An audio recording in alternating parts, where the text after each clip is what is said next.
Got him. Yeah, it's Sunday.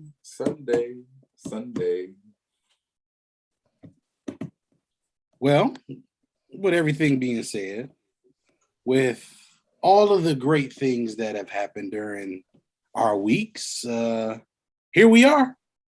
Views and Dues. Back. Live on the scene. Y'all know what it is. True Man, False World. Reporting live. Scene, we representing. We got M Drop the J, Fadeaway Perfect. We got Ham, historian, in the cookie lab too. I add, when it comes down to it. And then we got the lab, scout extraordinaire, Vic Jr. in the building. How y'all doing, fellas? Hey, I'm good, man. I still got on the matching pajamas with me and my family, man. Y'all niggas will fuck up a wet drink, y'all. Let these motherfuckers live their life. Hey, it is what it is, man. Go on Hey, here. happy spouse, happy house, man. Motherfuckers gonna wear matching pajamas for peace. No, hell no. It's setting the You don't wear family pajamas. there. You're different because it's hot in Memphis. Yeah, Y'all can't wear pajamas. Y'all need shorts. But see, these cats down here wearing flannel. I'm like, man, No, y'all that's don't go to the stupid, Nike 'cause it's store too and get y'all some matching hoop shorts and some That's what I'm tees. saying. Look, Get y'all some for the All Black weather? socks. Y'all better be the Fab Five for Christmas. Hey, that'd kind of be cool. dope. Looking like the Goldberg. They come on ABC with the matching gear and everything. No, man. Yo, not Goldberg. I've never seen an episode of the Goldbergs. I just see the that's hilarious. This is the energy we all there on the day after Christmas. Man, you already know if content is king. You're looking at royalty. You already got views for the 22 along with the same. You got Ham in the kitchen. You got Vic ready to dissect some film for us. We got Germ ready to bring some true shit in the false world. And of course, you got me just telling you to go to Monkey Knife Fights and still win these things, win this money, win this bread. This is a good time to gamble now because we kind of know what's going on. So you might want to go ahead and do that. Tell them the same sent you, put the same in the promo code when you're ready. It's also sponsored to you by JW Capital Solutions. You just never know where you might pop up and win a trip on that. So we just go ahead and get started.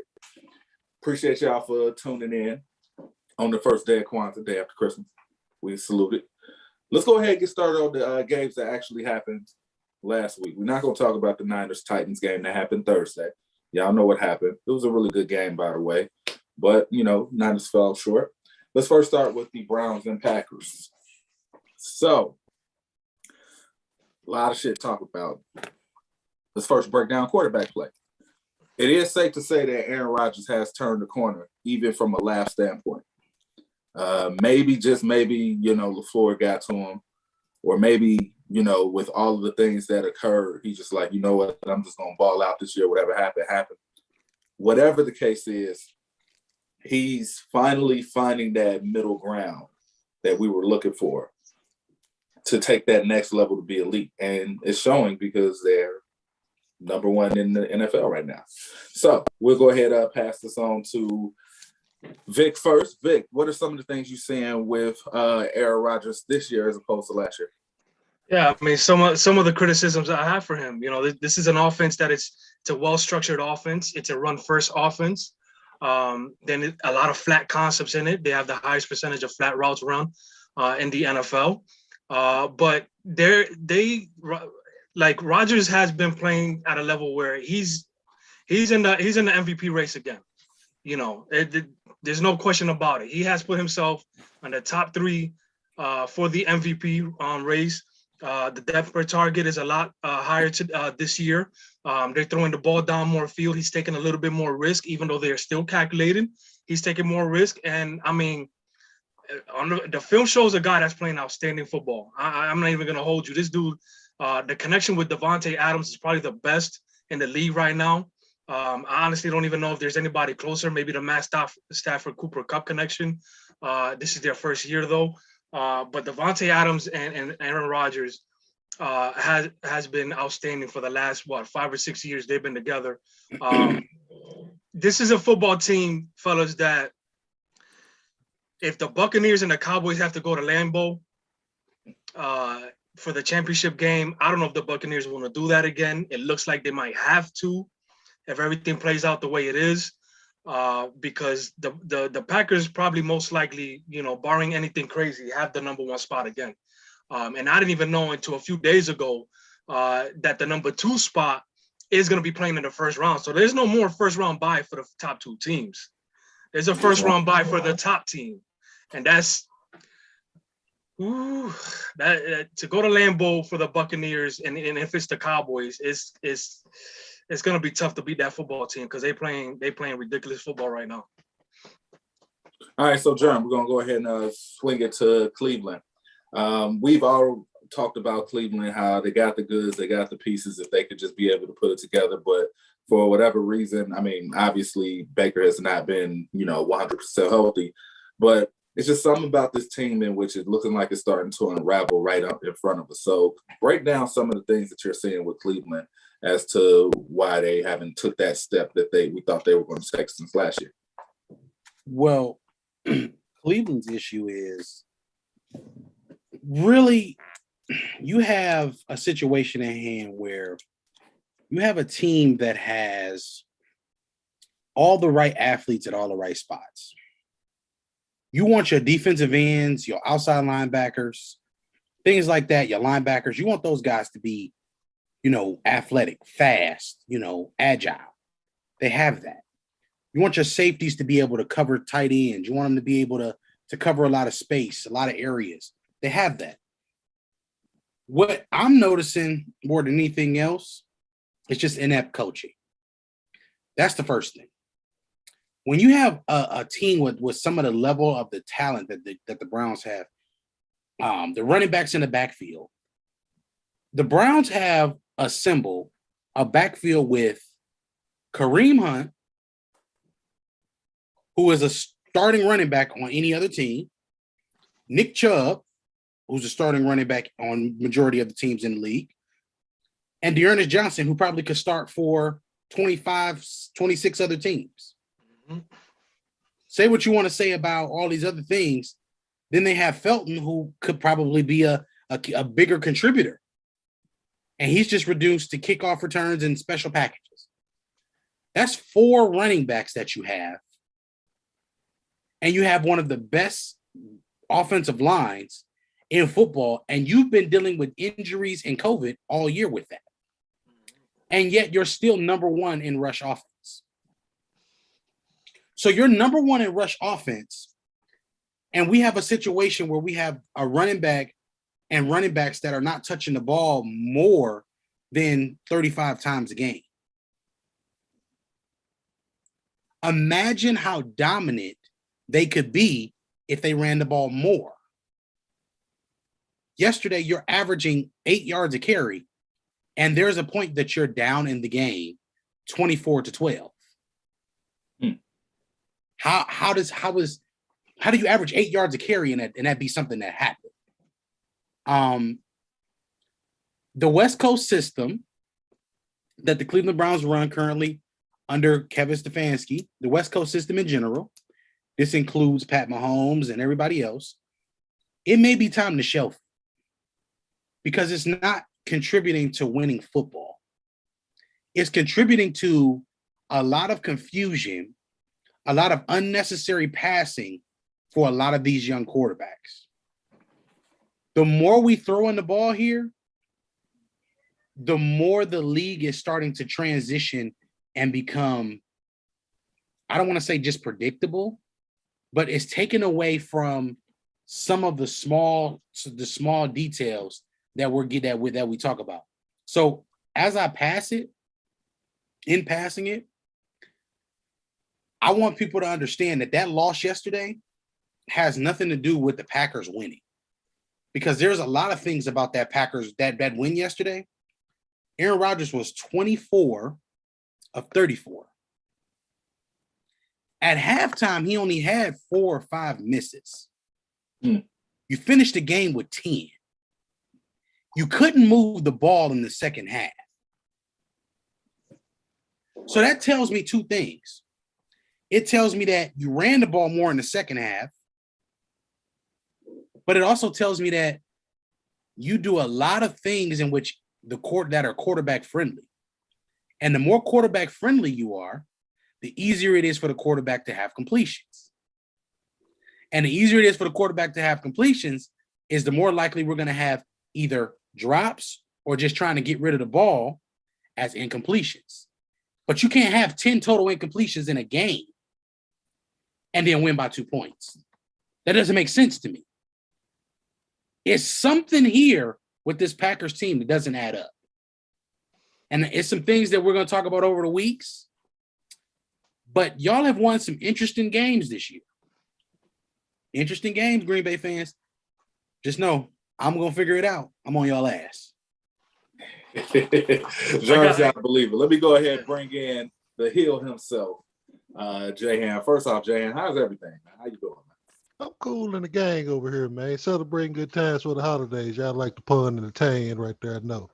You know what I'm saying? It was kind of player, but needless to say, Progressive is going to raise the premiums of Baker Mayfield for the slothful activity that has put down. Now, Vic has been a component of.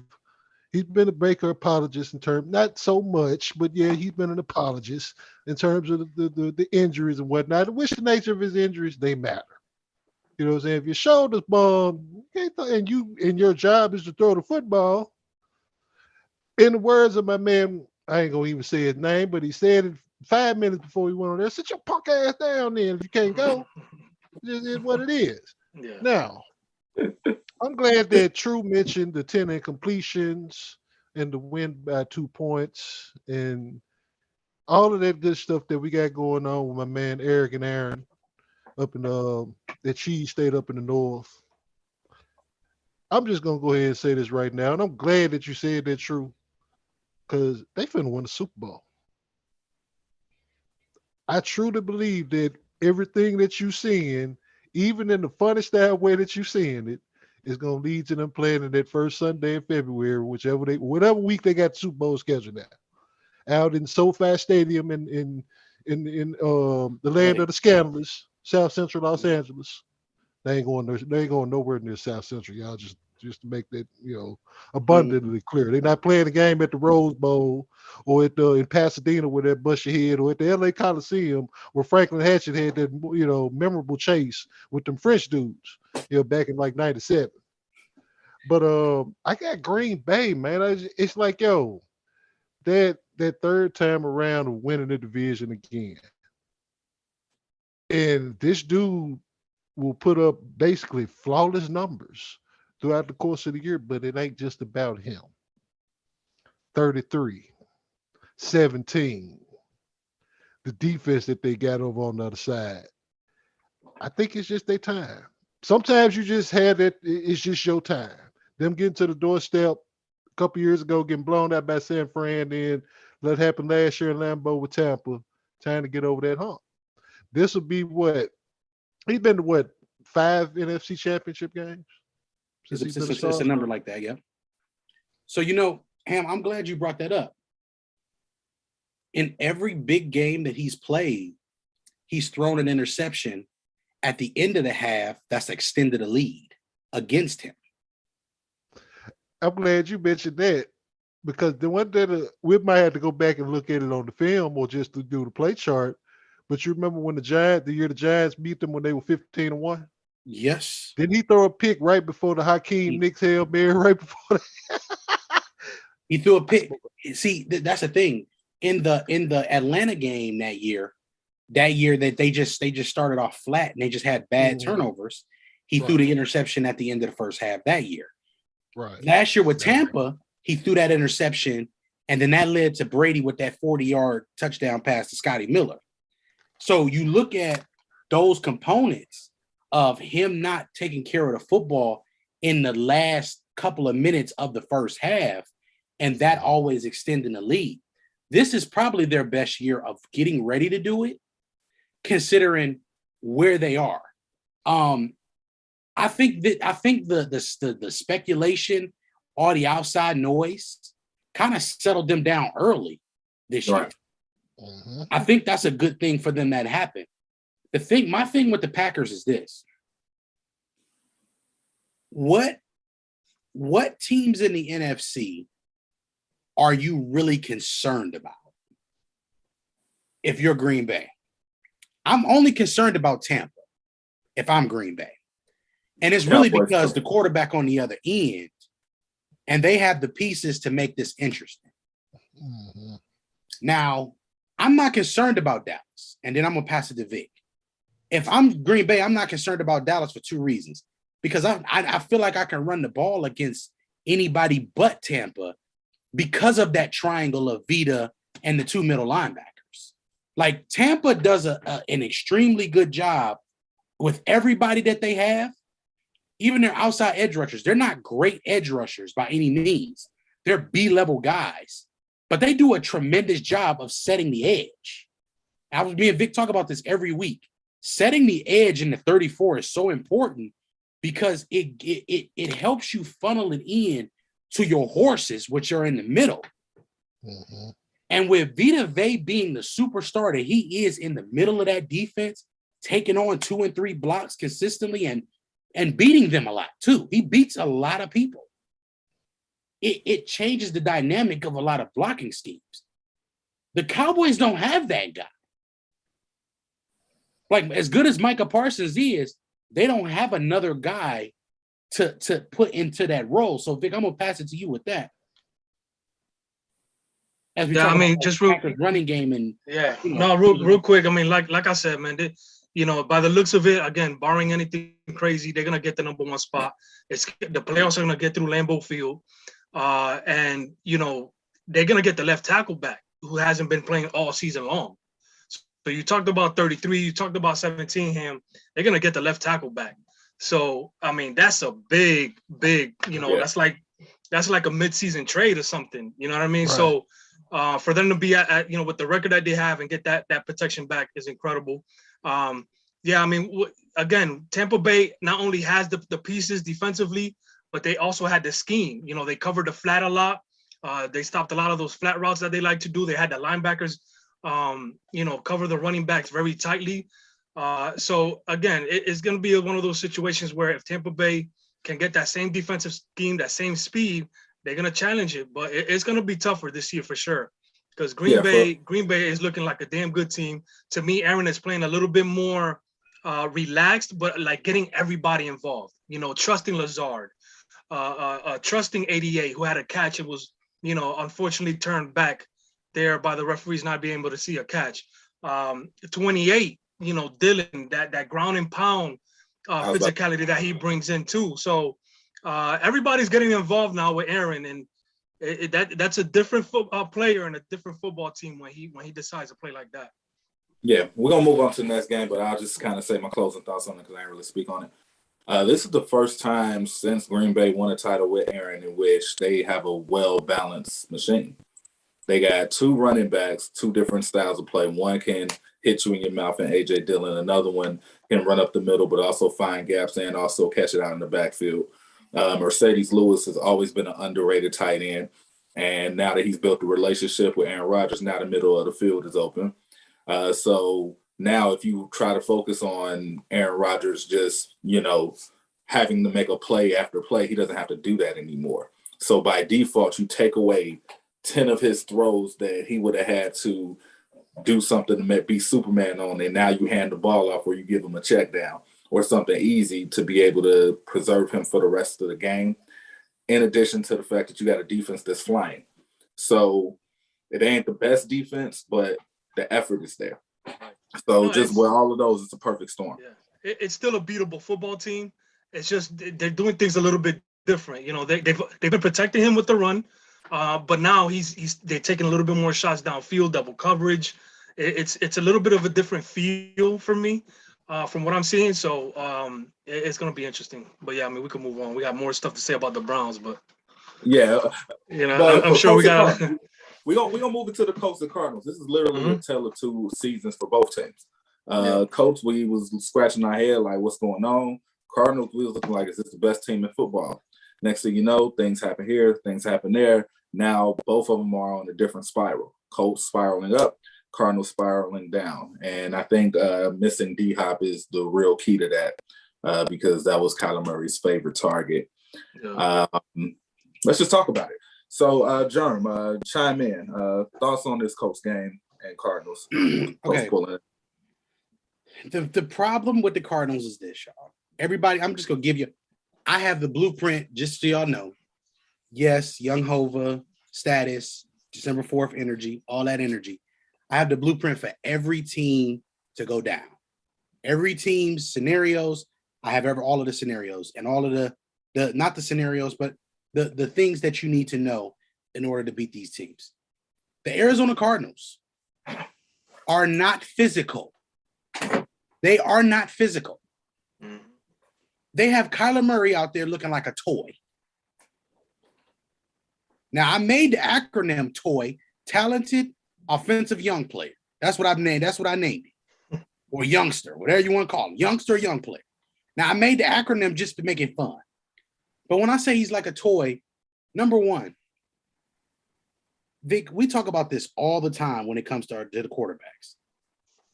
There are just certain things that you don't want, that you do and you don't want your quarterbacks doing. I don't want my quarterback running in certain situations. And I know situationally it helps them. But part of the reason why they struggle sometimes is because Kyler is always on the move. He's never stationary in the pocket. It's never a catch.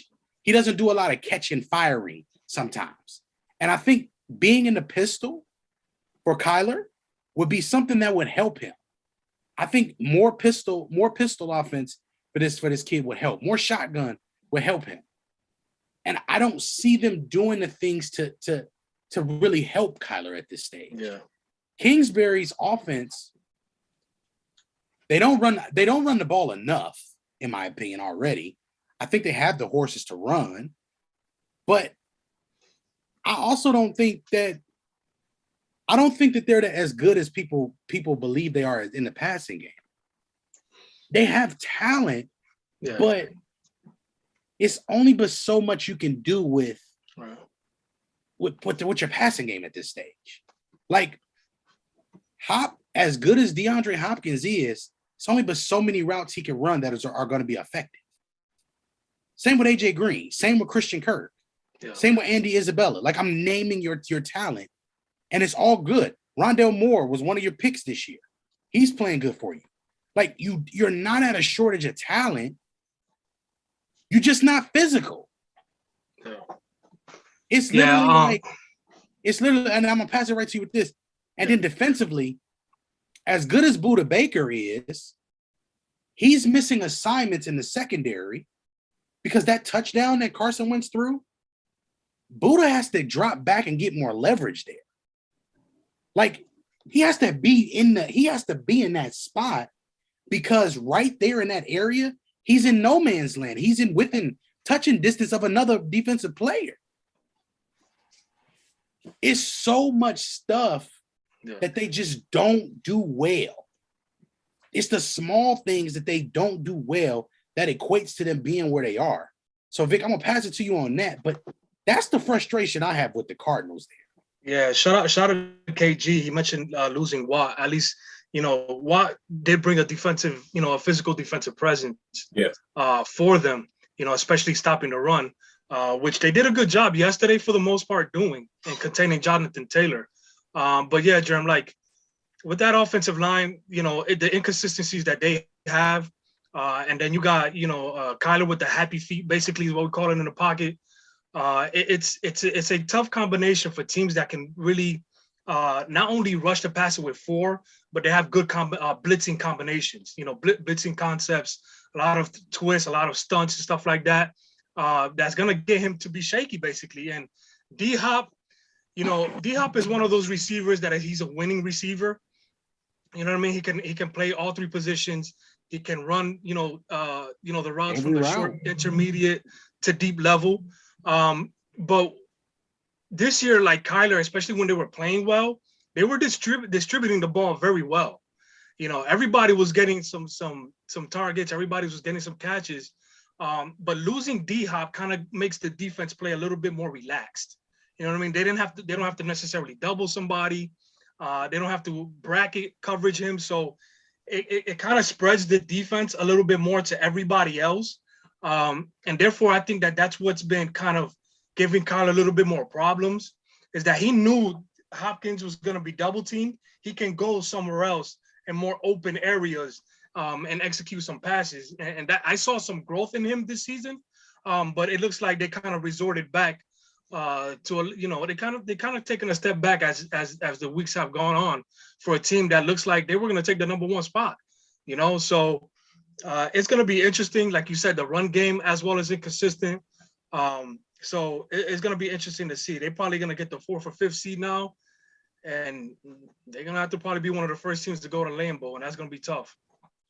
Now, let me go ahead and get Ham in this. Ham, you mentioned something that was interesting about Green Bay, how, things are just kind of falling their way and they're playing at the right time. Do you think the same could be said about this Indianapolis Colts team? Because the exact same. Yeah, he's finding a good rhythm and he's making the plays that he needs to complement Jonathan Taylor. The defense is flying. That cover 2, when played correctly, even though I don't like it, I think it's a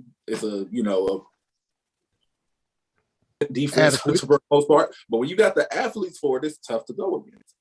But I'm gonna give it to you. What are your thoughts on the Colts? The Colts are just pretty much like what we were just saying in regards to Green Bay. Everything kind of falling in that line at the same time, but also to pick on a little bit what we were saying about Baker with Cleveland in regards to Carson Wentz. He was not always healthy. Health is wealth. You know what I'm saying? And our guy Mo Schefter, from the moment that Carson Wentz was drafted, he was like, yo, this kid could be that. Yeah. He's got the tools to be that. We nicknamed the kid Go Junior.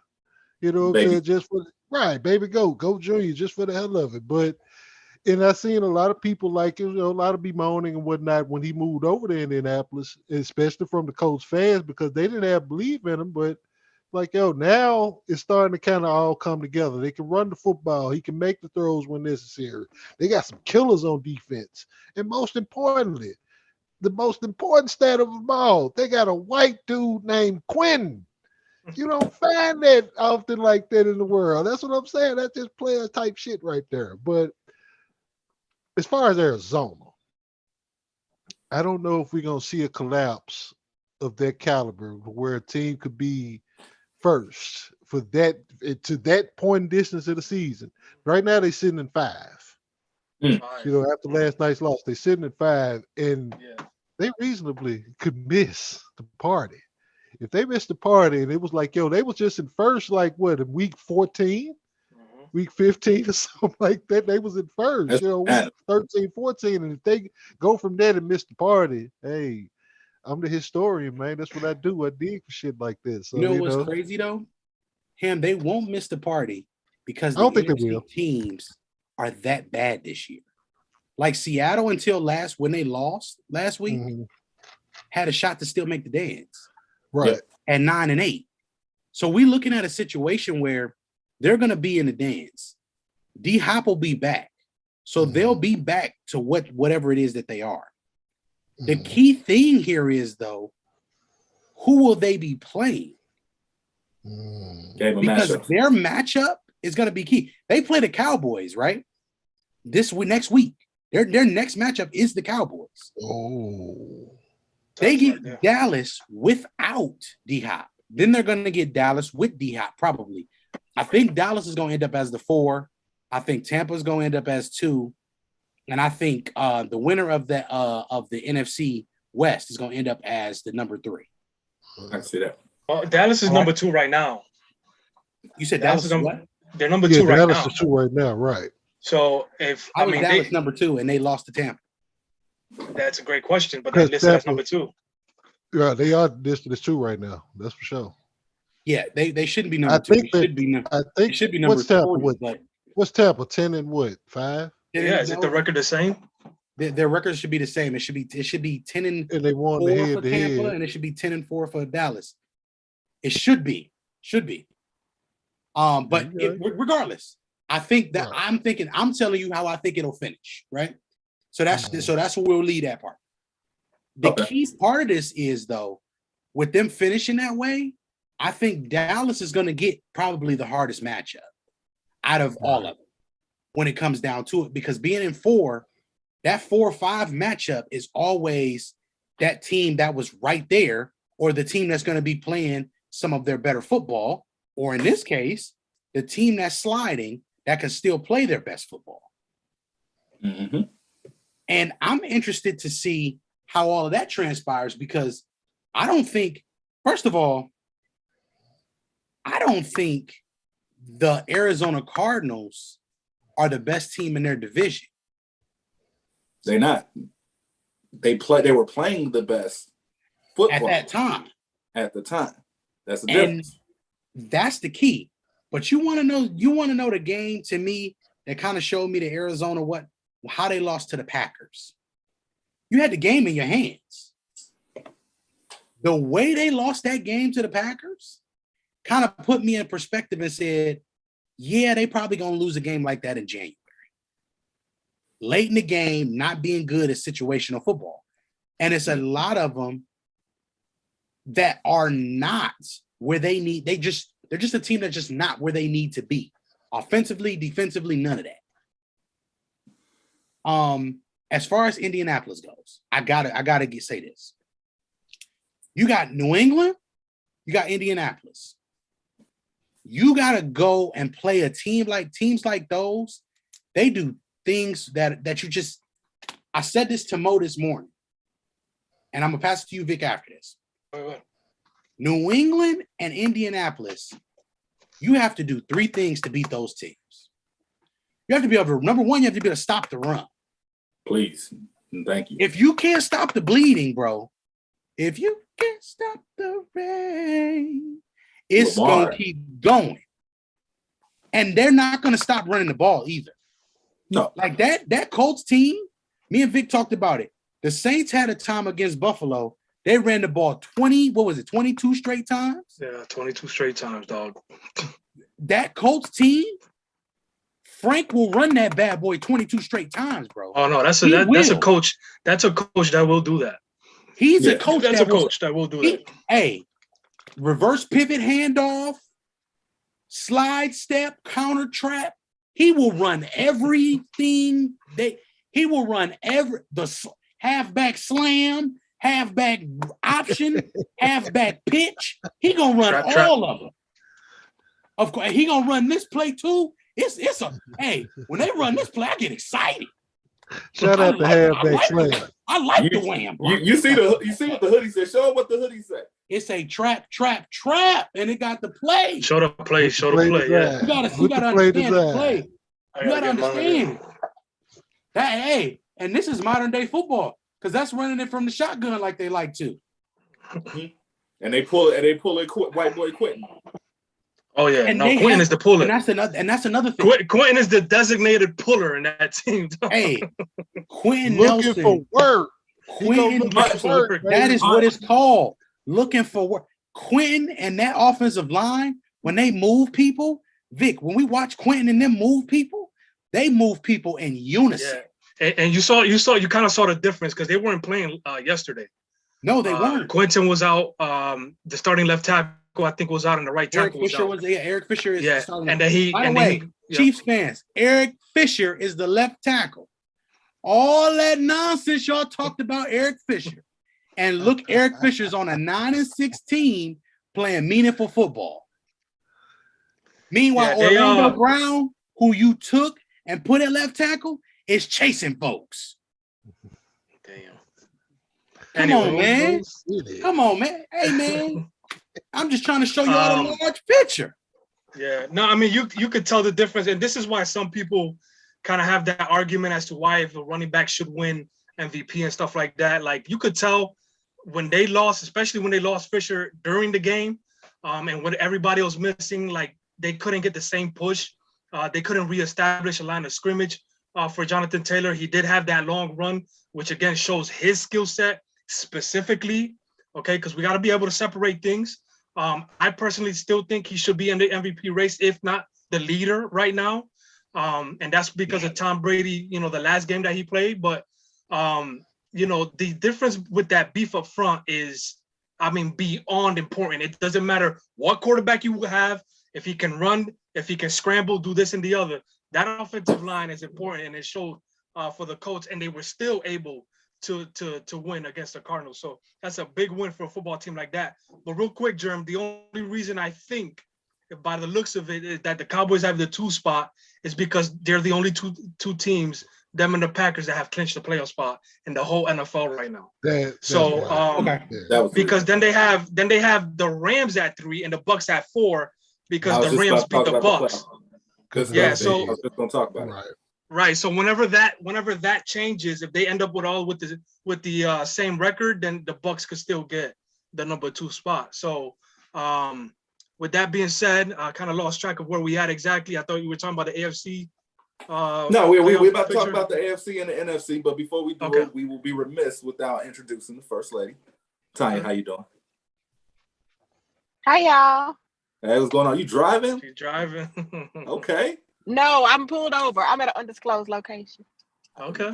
None of our business. We're not about to. We see, Mo, your negative seeds have been spread all over the scene. Like a dandelion. Everybody like a dandelion.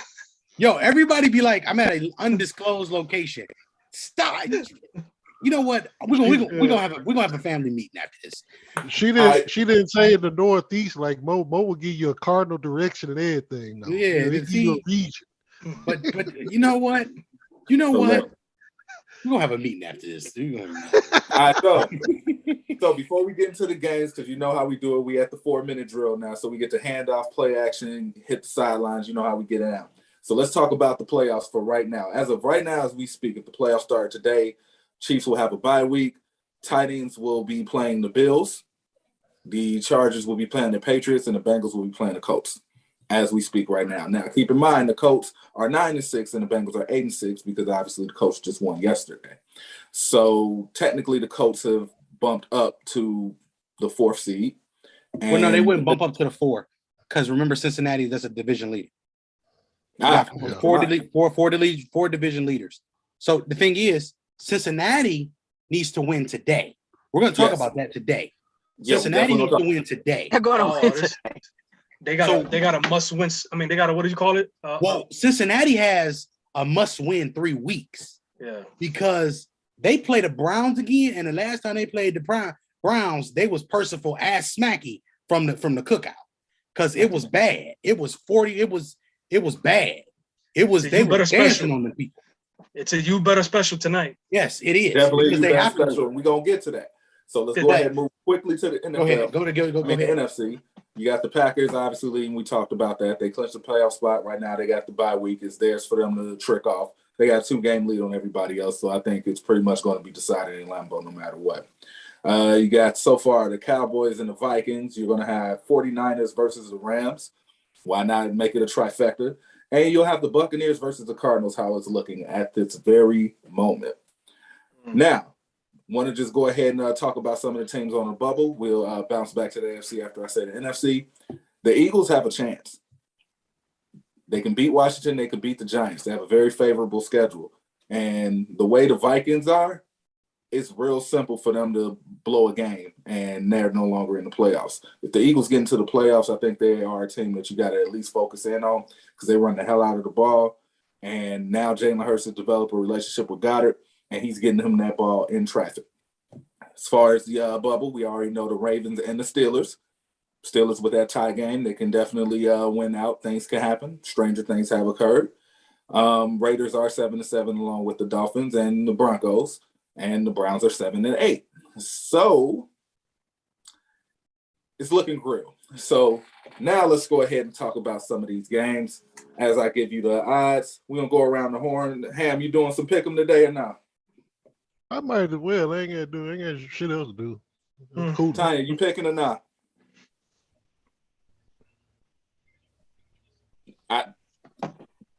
No? Okay, cool. All right, so first game on the docket, just talked about it, the Giants versus the Philadelphia Eagles. The spread is they are giving the Giants 9 points. Over under is 41.5. Go ahead and give me the Eagles. I don't like the spread though, but go ahead and give me the Eagles to win out and make this playoff hunt really interesting. Vic, what you got? Yeah, I mean, I'll take the Eagles too. They have to win to stay in this race. I think they got a better football team right now, better quarterback play, even though it's been inconsistent. Shout out to the first lady and cousin Hurts over there, but you know, it's still a good football team when it comes if they establish the run like we talked about a lot. This is a team that should be able to win this game and try to stay in this race. I'm gonna give y'all something interesting. The Giants are one of the better teams in the front seven, and they're one of the teams in the NFL that can actually stop the run.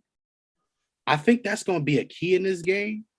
But more importantly than anything else, I'm interested to see more of what they're going to do offensively.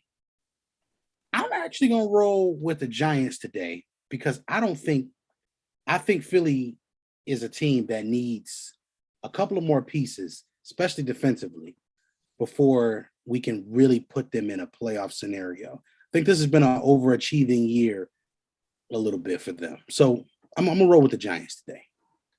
Ham, what you got? Usually anything involving the Giants with me. How about no? However, because I don't really care for Philadelphia, although I do like the Crimson Tide dudes that they got over there. So, but let me roll with the G-Men today showing up like this here. Surprise, motherfucker. And they get the dub. I'm rolling with True on that one. Let's go with the G-Men. Just to spoil a little stuff for the holidays. I know if you paid attention to history, the Giants did beat the Eagles earlier this season, so this is not a far-fetched pick. Tanya, what you got? Yeah. We can't hear you. I don't know what's going on. I thought she froze. Hold on. Okay, we can hear you now. Yeah, him typically doesn't pick New York teams, but New York will kill you. Because they don't be. Who you got, Tanya? I'm going with my cousin and the Eagles. All right, no doubt. So this playoff talk here, man, we ain't gonna talk about these non-playoff teams yet. We're gonna run through them towards the end. So yeah. So if we're gonna talk about playoff teams, next game on the docket, Tampa Bay and Carolina. Tampa Bay, this is not a must-win game for them, but it is a game that they need to bounce back just to be able to get a more of a rhythm. They did lose Chris Godwin for the season. Some people think it may or may not be a deciding factor. I always think quarterbacks should prefer continuity. So Chris Godwin being a major target for Brady, I think that's going to hurt a little bit. Maybe not as much as some people will think, but it's going to affect something. Needless to say, I got Tampa Bay winning, but y'all got to get y'all shit together. With that being said, let me go ahead and swing this over to Jerm. Oh, yeah. 11 points there giving Carolina. The spread is 48.5. Okay. I'm going to pick Tampa today. Chris Godwin being hurt is not as much of a big deal to me for two reasons. Antonio Brown is still better than Mike Evans. And Mike Evans is still one of the 15 best receivers in the National Football League. And you have a receiver that's better than him on the team too, who now gets to play the flanker. That's not a good look ever. And then Tyler Johnson is a better slot receiver than what Chris Godwin is. Chris Godwin is a better flanker, obviously. I think Chris Godwin is a top 25, 30 receiver in the league. I think he's a great player. I just think Tyler Johnson is better for what this team needs. Also, we get 26. Will we get the 26 of Pittsburgh to go with 84 status of Pittsburgh? Meaning, will we get Le'Veon, Bell, and Brown? If this will be the best Le'Veon you will see, because playing behind Jensen and Marpet will be similar to playing behind DeCastro and Pouncey. Give me Tampa today. Ham, what you got? It was a head and t-shirt game last week for Tampa. And offensively, the way they played, they pretty much got over about as well as a Fardwood and Church. I think they corrected it today. I think they pick up the head and t-shirt. They slide themselves officially into the two-hole. And shout out to Cam Newton for milking the Carolina Panthers for the paycheck that he got paid for. Tampa today, I don't got no scope, but a lot to a little. Yeah, I mean, of course, we saw what Tampa Bay did last week. 0 points was not good. They lost Mike Evans for today. I think he is inactive. He's Of course, inactive today. Chris Godwin. So it's gonna be a lot of Gronkowski, Tyler Johnson, and like Jerm said, Antonio Brown. So I expect them to win because the team that they're playing at is kind of on the way down right now, trending down. But it's going to be a tougher matchup than it should be for them. I think just to kind of get continuity with these guys, as opposed to Mike Evans and Chris Godwin, is going to be tough. So, but give me the Buccaneers to win this one on a tight run. Ms. Rodgers, who you got? He's back, so I'm going Tampa. I was gonna go Tampa anyway because Carolina is just I don't know, but give me Tampa. All right, gotcha. Next game on the docket. This should be a good one. Buffalo versus New England. Like I said, we only talk about games that matter right now for playoffs. Buffalo is at New England. They are giving Buffalo 2.5 points. 1 point in some formats, depending on if you go FanDuel or MGM. Tomato. 43.5 is the over-under. I don't know about this game. I mean, I'm going to say New England, but this can go either way. This really could. So, what's the weather like in New England? Is it going to be cold? It ain't no snow or nothing, is it? Because if it is, it's wet right now. It was snowing yesterday, but it's wet. It's a little soggy. I mean, both teams should be used to it. So, for me, I guess I'll piggyback off of that, MJ. Are the Bills going to come with a running game? Anybody know? Bills going to come with a running game? I don't think they got that. I don't think that comes in that cable package, Chief. I don't think so. Yeah. So give me the Patriots to win this game. I mean, I think there's going to be a little bit more passing from the Patriots end. I think the Bills will score some more points. But I think that the Patriots are just too much right now, for the Bills. And unfortunately, the Bills, their run as the number one team in this division is going to fall short. So I'm gonna slide in before him and T and little T Raj right there. But I'm gonna slide in real quick. I just want to say, Vic, I don't think the Patriots changed anything from the last time they played the Bills. nope. I would run the ball again, Bert. Mm-hmm. I would run the ball until they stop me. Hey, y'all. I'm just saying I'm just saying they probably have more than 3 passes, probably 6 this time. Hey, look, double up, 3 or 4 times, man, I ain't telling no lies. I just run it up, never let a hard game humble us, I don't know. Like, I just don't see any reason to change anything. Like, I would run the ball and blitz all night. Like literally, it's not the fact I'm not picking New England because I don't like Buffalo. I'm picking New England because Buffalo seems to only be good with wings. That's it. Like, Buffalo went to the Super Bowl 4 straight times and couldn't get the job done. Buffalo go to New England every year and can't get the job done. It's a reoccurring thing. Buffalo just good on wings, man.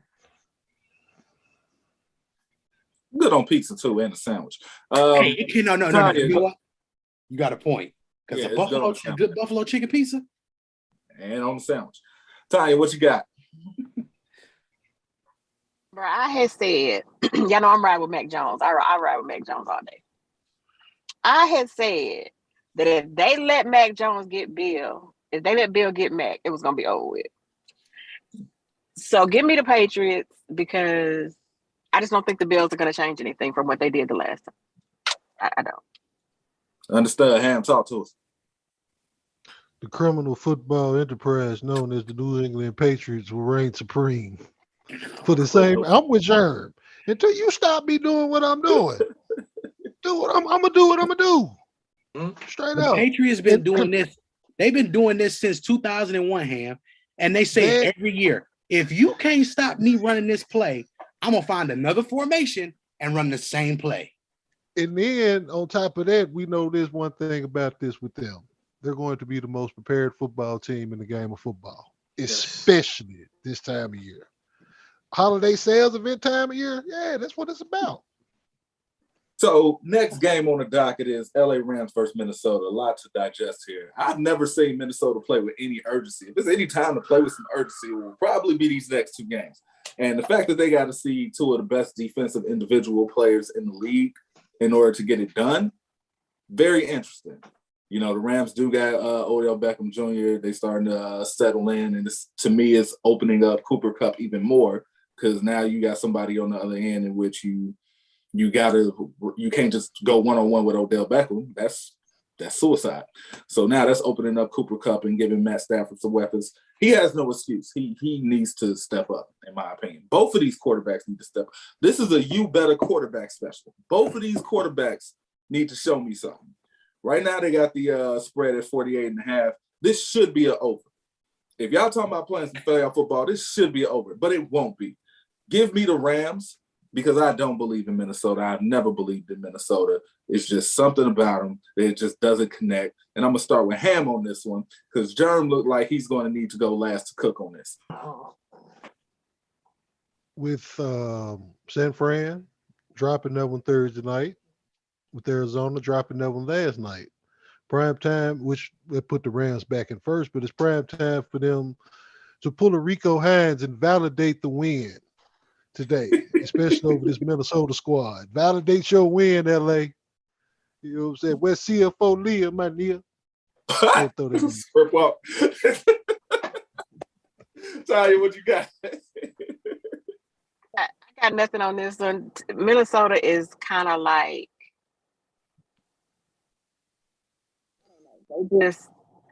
I don't know what to say about them.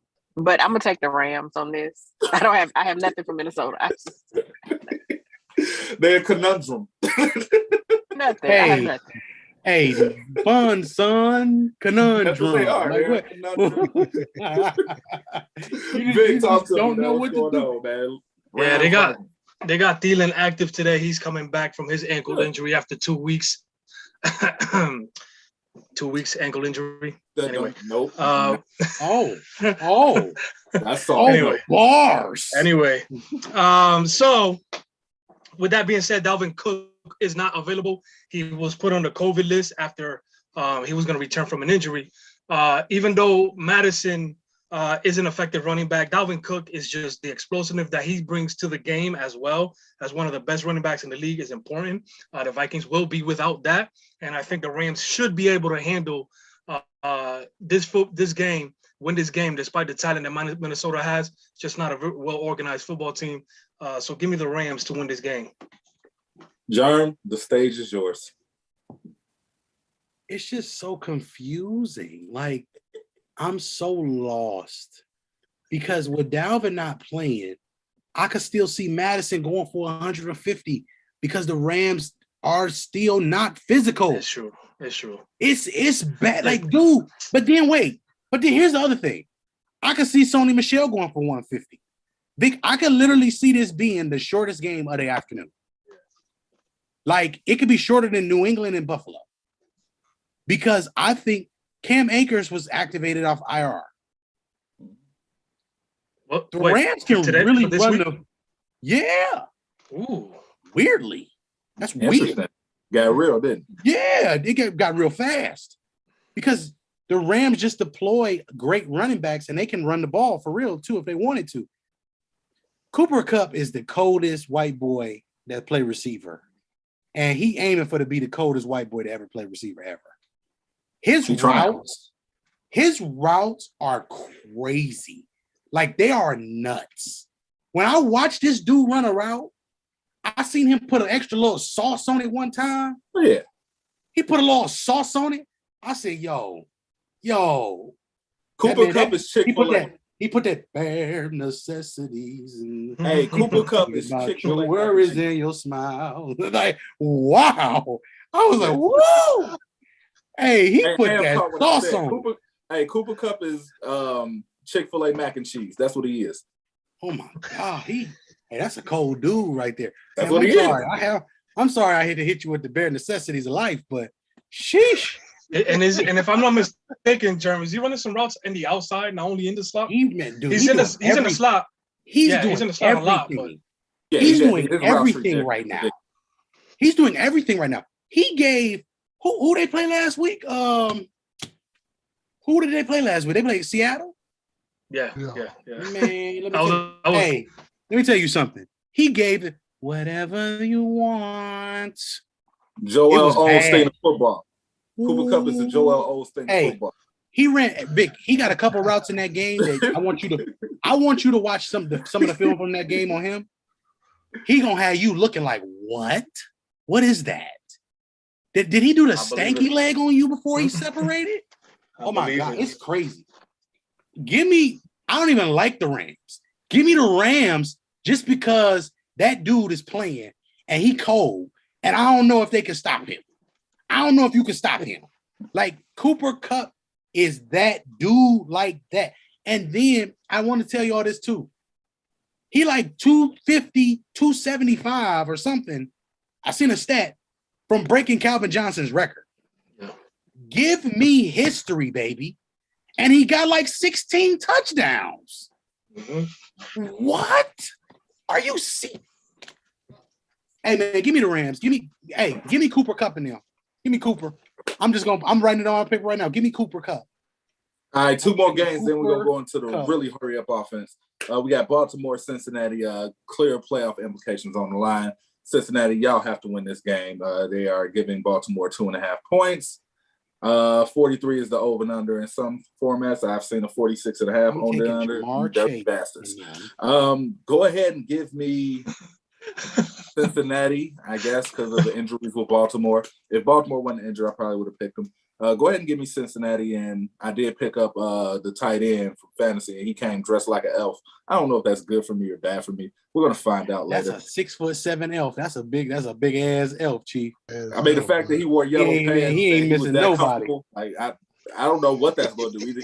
Dude, I know you better have at least over 100 yards for an outfit like that. I know that much. You better have at least 100. At least. And hurry down the chimney tonight. Yeah, it was weird. It was weird. So, Tanya, we're going to start with you. Who you got? Baltimore, Cincinnati. Cincinnati. I mean, I had them anyway, but like Baltimore just signed their quarterback like 12 hours ago. Like that don't give me no kind of confidence.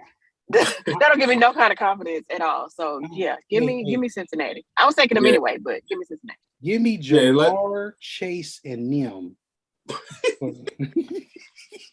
Ham, unless this motherfucker Shane Falco, I don't believe it either. Ham, who you got? Cincinnati, WKRP. Vic will leave the best for last on this. Who you got? I mean, listen, I got some beef with some players that I think should be on the football field. Okay, come on, but you know what I mean. They're gonna throw out Josh Johnson there. His whole list of his resume full of half the NFL and the teams that he played for. 35-year-old Josh Johnson is going to be quarterbacking for the Ravens. Bust him out though like that. I mean, bro, it's what it is. What it is. He played for the whole, the whole. I knew he had smoke for him. That's why I let him laugh. I knew he had smoke. Listen. We're going to see the Bengals. Must-win situation. You better special, whichever way you want to call it. This is a football team that is young. That exceeded expectations. And if they want to take a step, hey, let them. And this is going to be a big game for that. And I expect them to win this game. I just don't see enough firepower from the Ravens to be able to overcome anything that Cincinnati can do on both sides of the field. Okay. Last game in which two teams have playoff implications. Everything else is going to be a slot fest, but we're going to go through it quick. And ironically enough, it's Pittsburgh and Kansas City. So, Pittsburgh, Kansas City, they're playing at Kansas City. They're giving Pittsburgh 10.5 points. I think that's disrespectful. I will take the points on that one, personally. 44 is over and under. I got Kansas City winning, but if y'all going to give points like that, y'all just, Pittsburgh ain't never been that. So, go ahead, give me Kansas City, but I'll take Pittsburgh with the points. We're going to let Tanya go last on this one. Ham, what you got? I'm rolling with let me roll with the Steelers on this one, just cause. I mean, I still think Kansas City, the cream and the prize of the AFC, at least of the last month or two. But Pittsburgh with the win today with no Travis Kelce out on protocols. So just Pittsburgh for the win, man. And then First Lady sitting right there. She might threaten me. I already picked against her cousin, so I got to get that shit right. Can I go Vic? real quick? Yeah, no, I mean, so like you mentioned, Travis Kelce is out. Tyreek Hill was also almost going to be out, but I guess he was able to get through the protocol. Who knows if he had, COVID or anything like that. But this is a tough matchup. But it being in Kansas City, I think I'm going to go with the Chiefs, even though I think the Steelers will put up a good fight. John? So, give me Patty Mayonnaise. Give me Patty Mayonnaise on this one. Dear Journal. Yes. Dear Journal. This man, Patty Mayonnaise. Patty Mayonnaise. Yeah. Hey man, all right, First Lady. Go ahead. Dear Journal. What are the Steelers gonna do in the secondary today? That's my only question, man. Because that is gonna be so tough to deal with the speed. That's really the only. It's really just dealing with the speed. So, Dear Journal, give me Patty Mayonnaise. Killer tofu. Killer tofu. All right, Tanya, who you got? It's just because it's us, but I have no expectations whatsoever in this game. Okay. At the beginning of the year, this was one of the games that I marked as one of the L's for us. But I'm gonna pick us anyway, because I stand 10 toes with my boys every week. I'm finna say I'm gonna change my pick if you ain't picking. But what I will say is Kansas City has had a lot of drops this season. So I feel like that's an opportunity. That's an opportunity for us because I'm down for Minka all day, every day. So I'm gonna need Minka to pick up some of these drops. TJ playing with cracked ribs, so I don't know how long that's gonna last. But I need him to do his job today. Other than that, that's it for me. No worries. All right, now it's the 2-minute. Hold on, let me go ahead and get everybody around. What we got? Minute 58. Cool. All right, LA Chargers versus Houston. I think I know where everybody pick. Anybody want to pick Houston just for shits and giggles? You said who? Absolutely not. LA Chargers versus Houston. Anybody want to pick them for shits and giggles? You need the wall plugs, man. Oh, there it is. All right, so next game, we got Chicago versus Seattle. I mean, there's no significance in this game. Both of these teams trade first round pick too, so they slot for no reason. Who y'all got? I have a Ric Flair, Ricky Steamboat match in place of that one that I'll enjoy. Chicago, Seattle. Who y'all got? I'll take the Bears just because. Why not? To be honest with you, I don't want this. Man. I predict a tie. Okay, sure. Perfect. 6-6. 6-6. 6-6. You the devil for that. All right, Vic. Anybody? No one cares. Just because nobody, we don't care. Seattle, I guess. Yeah, nobody cares. That's what I said. Seattle. That's what I'm saying. We ain't got out of bounds. We don't need to use no timeouts for this. I'm just saying, man. 6-6. Give me 6-6. 2 field goals apiece. Detroit versus Atlanta, another one nobody gives a damn about. But, hey man, listen. I have Shawn Michaels Mankind match from 1996. I watched him play for that one. Hey, you know what? Best match for Mankind ever. Yeah. Mm-hmm. Give me down to the nitty in the Detroit City. Mm-hmm. They've been playing better. Give me Detroit to win their 3rd game of the year. And who to do it better against than Matt Ryan, baby? Who to do it better against? Because, let me tell you, another thing why Atlanta ain't shit is because... We don't got time, Jarvis. Get out of bounds. Damn it. We ain't winning. Get out of bounds. Another reason why Atlanta ain't No, get out of bounds. We are not spending that energy on this team. We are not. Yo, get out of bounds. All right, man. Hey.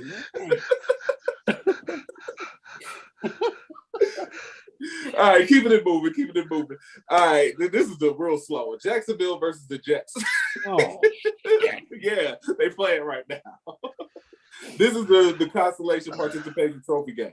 So go ahead and give me the Jets. Yeah, you know, they give you big trophies now for Play the participating. Jets. Give me the Jets. Definitely the Jets. I'm going to go with the best of Doug Funny versus Roger Klutz in that place right there. Roger Klutz for the win because Doug Funny likes killer tofu. Yep, there you go. All right, Denver versus Vegas. I ain't even pick, but you know what I'm gonna say? Just to be different. Okay. Give me Jacksonville today. So all of these teams can have like 3 wins, and then they can fight then they can flip a. Hey, Vic, I want them to flip a coin for the number 1 pick. For the number 1 pick.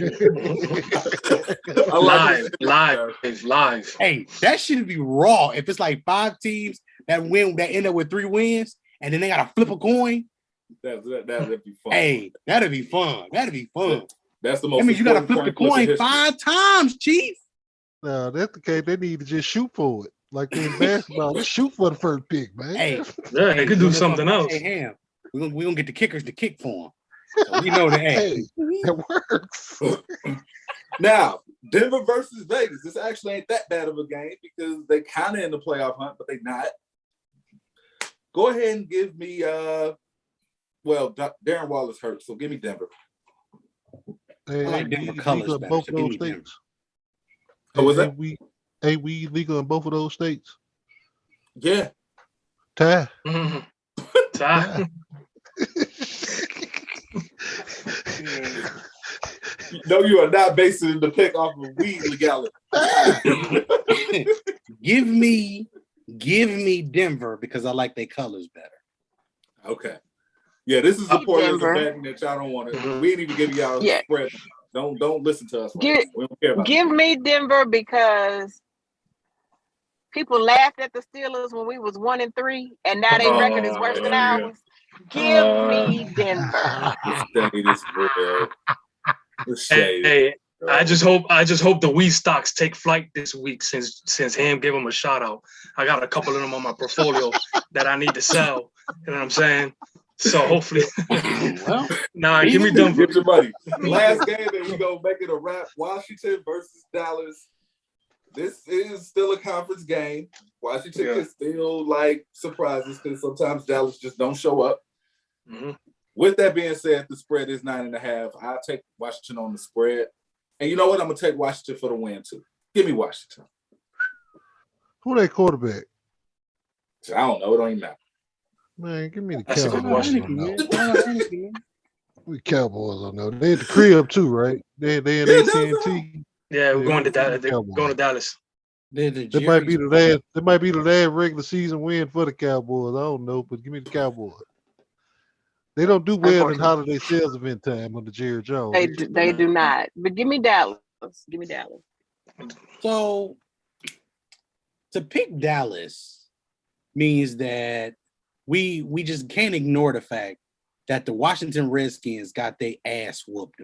Yes, I said Washington Redskins because they got their ass whooped just like when they got their ass whooped like when they was back when they was the Redskins. They sure did. Under Dan Snyder. They sure did.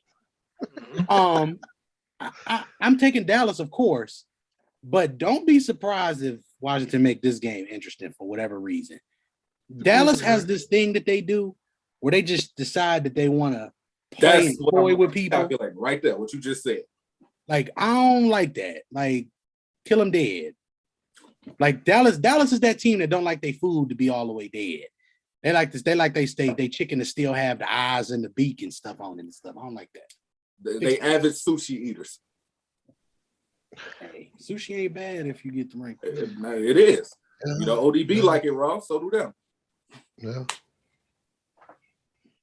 No? Okay. I'm gone. With all that being said, if you want to, we already scored, Jerm. So if you want to do your rap with Atlanta, go right ahead because we're so rap. Damn, this man said ODB like it raw, man. Rest in peace. Hey, respect. I heard every bit of it true. I just stayed in my phone and kept looking at updates. Baby better give me that money, eh? Yeah. Yeah. Hey man, look, thank y'all for tuning in. As y'all see, we have just completely gone off the rails. It's just You're on that the time of the crazy season train. where it's just January football. We have some more lab content, stuff like that coming out soon for you guys as well. As we get toward the playoffs and as everything solidifies itself, we'll start breaking down some more matchup stuff for you, as we always do every year. But all of that being said, man, final thoughts, anything else before we wrap up and just go into the games, man? Hey, man. Killer tofu. Shout out Hey, to man, Doug Funny. y'all just enjoy the rest of this year. Be safe. Stay free from all the sickness. You know, get the mucus out your body. Drink alkaline water. Invest in NFTs. Ooh. Well, Vic, anything you want to add to that? No, you know, hopefully we'll see Lamarless and quarterbacking tomorrow, next week for the Ravens. Holy shit. And obviously he's not active today. Make it an entertaining game there. I would actually prefer him to be back before week 17 because I just really want him to be back by week 17. He seems to have his worst games against us, so I'm here for it. I'm here for all of it. I mean, at the end of the day, he got an ankle bruise. So with that being said, this is the live on the scene, views from the 22, views and dues. We'll see you guys tomorrow night when we get ready for the Monday night. We'll talk more about this weekend. With that being said, take us home, True. 22.